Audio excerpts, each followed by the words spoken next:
Баршаңызға сәлем, сіздермен бірге әсем. Бүгін сіздерге осындай тез әрі дәмді болып пісетін, бір пісіргеніңізден тез желініп кететін осылай тағам түрін, кешкі ас түрін ұсынатын боламын. Видео ұнаса, соңына дейін көріп, өз пікірлеріңізді қалдыра кетіңіздер, жасап жеңіздер. Өте тез әрі дәмді тағам түрі. Ең бірінші осылай тауық етін сүйектен ажыратып, окорочканы, тауықтың санын осылай майдалап әдемілеп турап аламыз.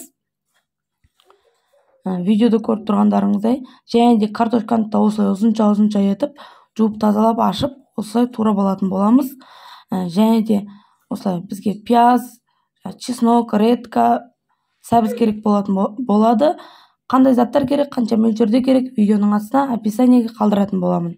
Ең бірінші осылай қызып тұрған табаға майымызды құйып, осылай тауық етін салып, астын жай басып, жай отта өз сөліне, өзінің суы шығады, жайлап 10 минуттай пісіріп алатын боламыз.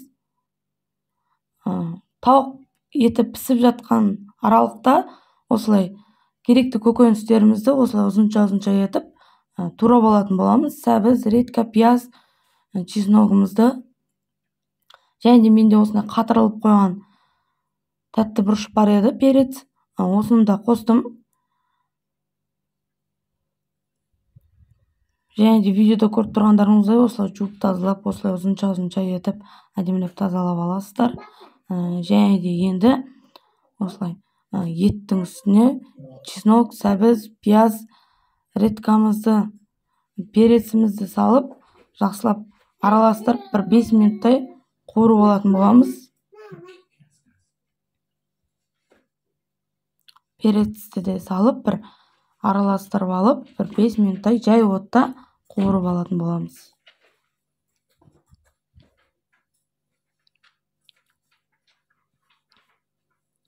Және де енді картошкамызды да салып, тағы жай отта 5 минуттай қуырып аламыз.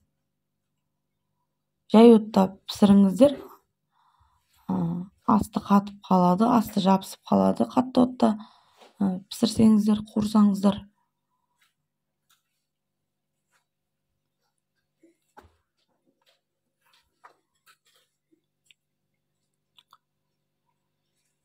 Және де енді керекті осылай приправа қоссаңыздар болады. Негізі қоспасаңыздар да болады, дәмі өзі жақсы.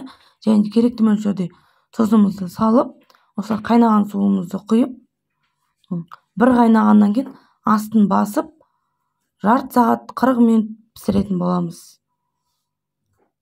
Негізі редьканы, айта кетейін, негізі редьканы бұлай ұзынша дәу қылып емес, теркадан өткізген дұрыс екен. Сол кезде тез піседі екен. Менің көп уақытымда редька алды, көп піспей қойды. Және де осылай қайнап тұрған суымызға спагеттиімізді салып, барлығы батқаннан кейін бір араластырып алып, жақсылап пісіріп алатын боламыз. Араластырып 5 минуттай пісетін болады. Жұқа, менікі тез піседі спагеттиім. Бір қайнағаннан кейін астын басып, жақсылап пісіріп алатын боламыз. Және де айта кетейін, менің каналымда қолжетімді заттардан жасалатын осындай дәмді кешкі ас түрлері бар, духовкасы, кекстің видео рецептілері бар. Және де осылай сүзіп алып, кішкене осылай маргарин құйып, жақсылап араластыратын боламыз.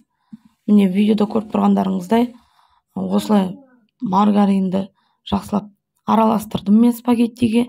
Осылай сливочный масланы. Сол кезде тәтті болады. Үстіп міндетті түрде осылай жақсылап араластырып алыңыздар осылай маргаринді. Сол кезде спагеттиларыңыз өте дәмді болады. Қолмен созылған лағманнан кем түспейді.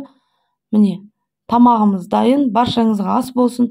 Видео ұнаса, видео рецепті ұнаса, поделиться батырмасын басып, жақындарыңызбен бөлісіңіздер. Комментарийге өз пікірлеріңізді қалдырыңыздар. Лайк басыңыздар, достар. Каналға тіркелмеген болсаңыздар, тіркеліп қойыңыздар. Баршаңызға ас болсын.